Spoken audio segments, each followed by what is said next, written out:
Frères et sœurs, nous fêtons aujourd'hui le jour le plus important de l'histoire de l'Église.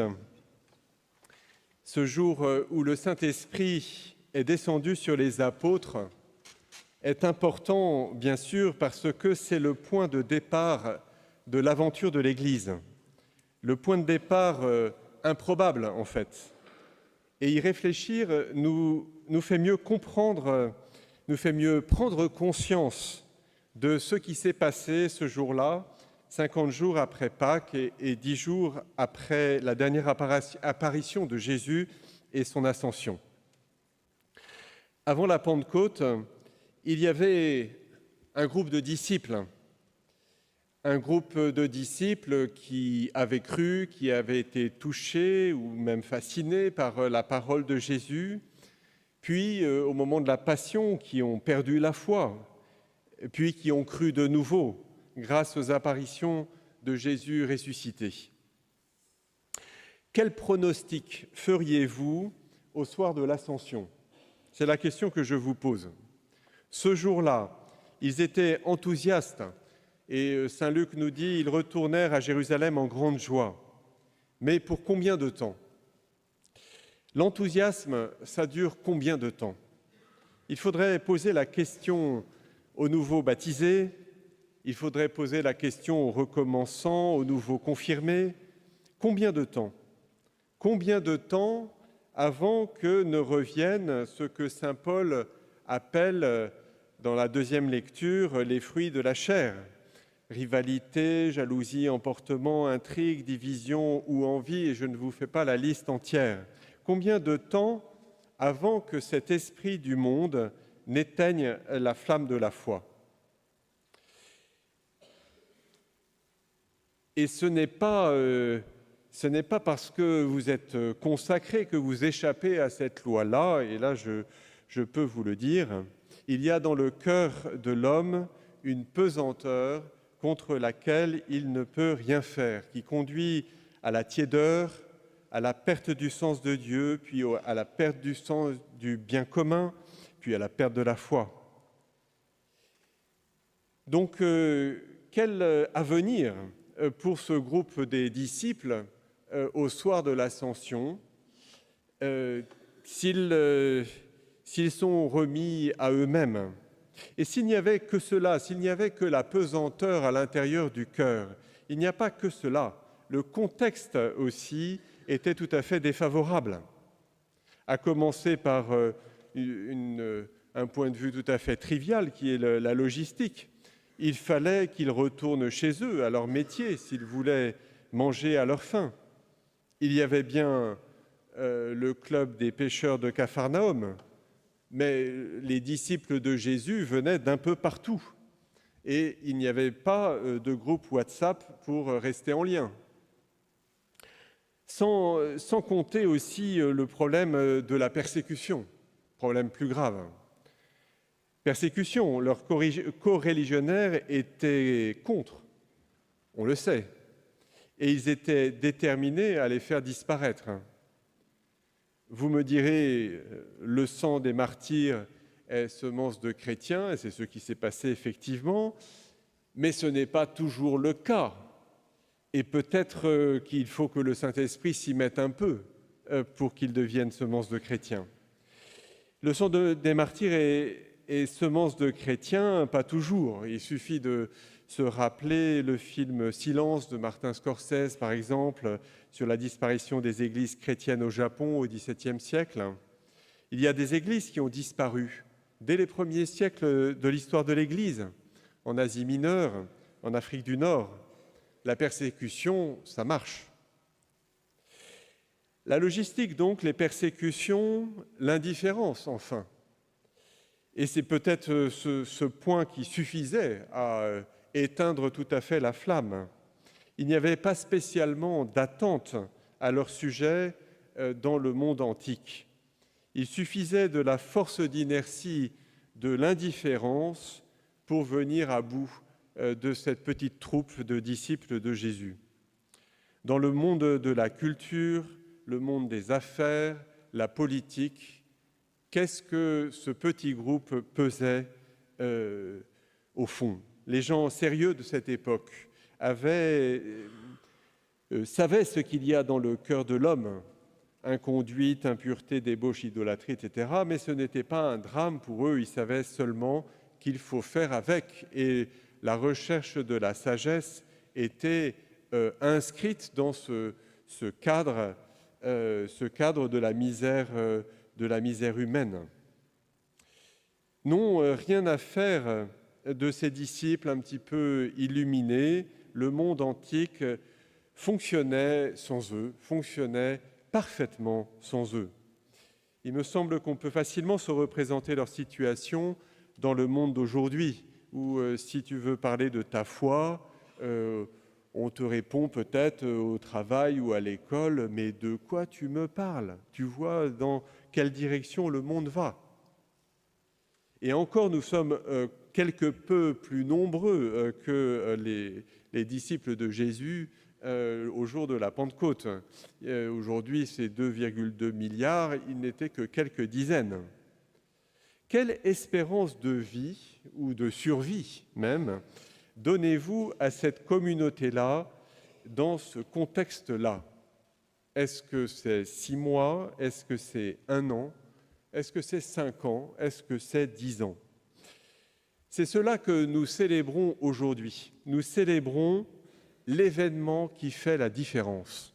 C'est la Pentecôte. Mais ce que nous célébrons aujourd'hui n'est pas qu'une commémoration du passé, d'un miracle un événement extraordinaire du passé. La Pentecôte, c'est ce qu'on pourrait appeler un événement continu.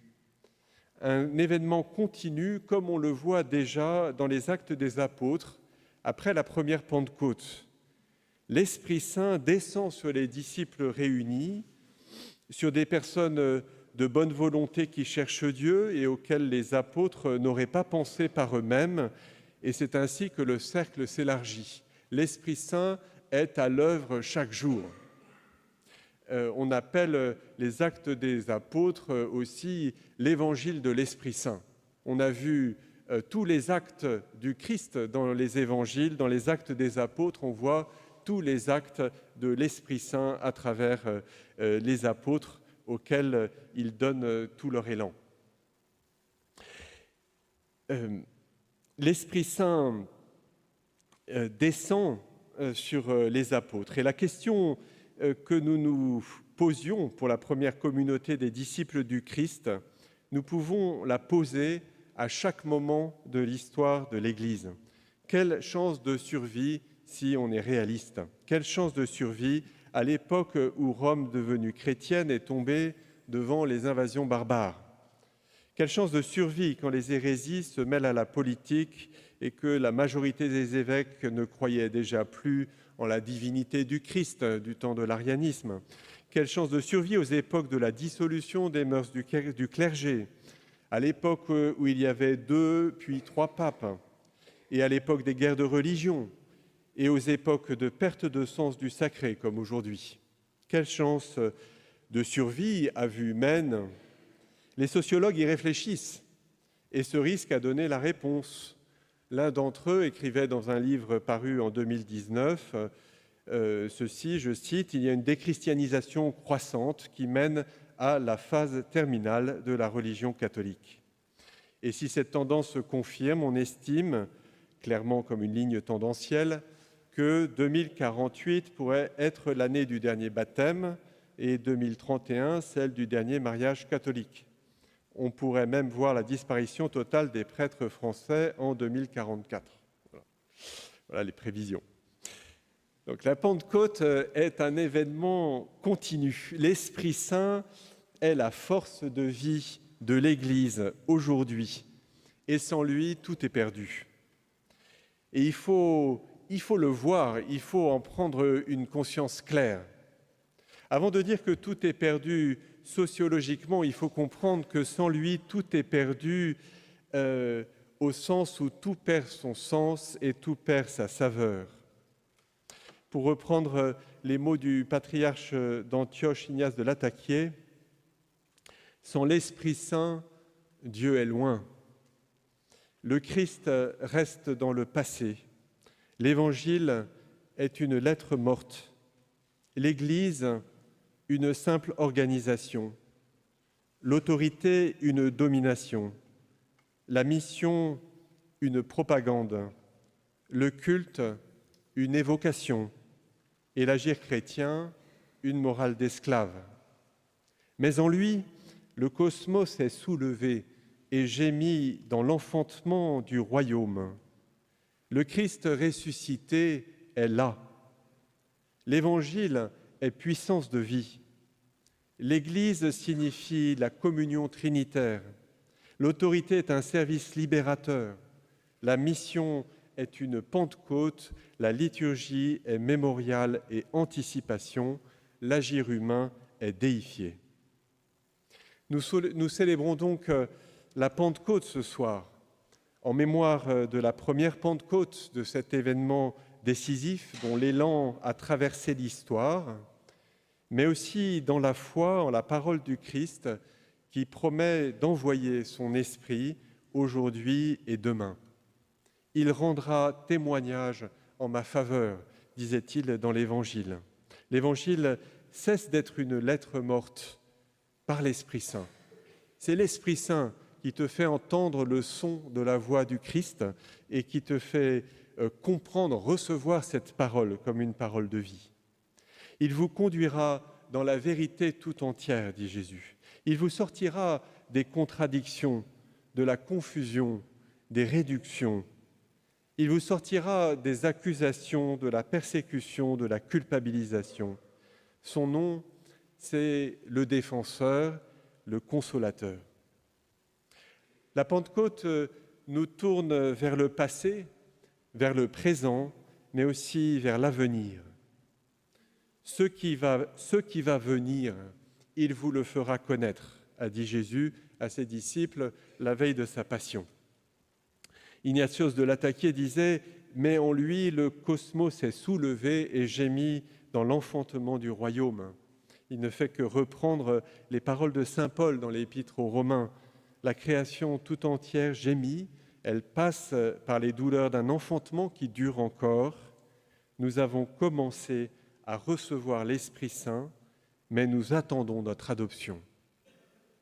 Laissons l'Esprit Saint nous faire gémir de cette force qui transforme le monde, qui ne l'abandonne pas à sa pesanteur et aux forces de mort dont ce monde est porteur. Laissons l'Esprit Saint qui régénère de manière imprévue. Laissons-le être à l'œuvre en nos cœurs au cours de cette célébration. Amen.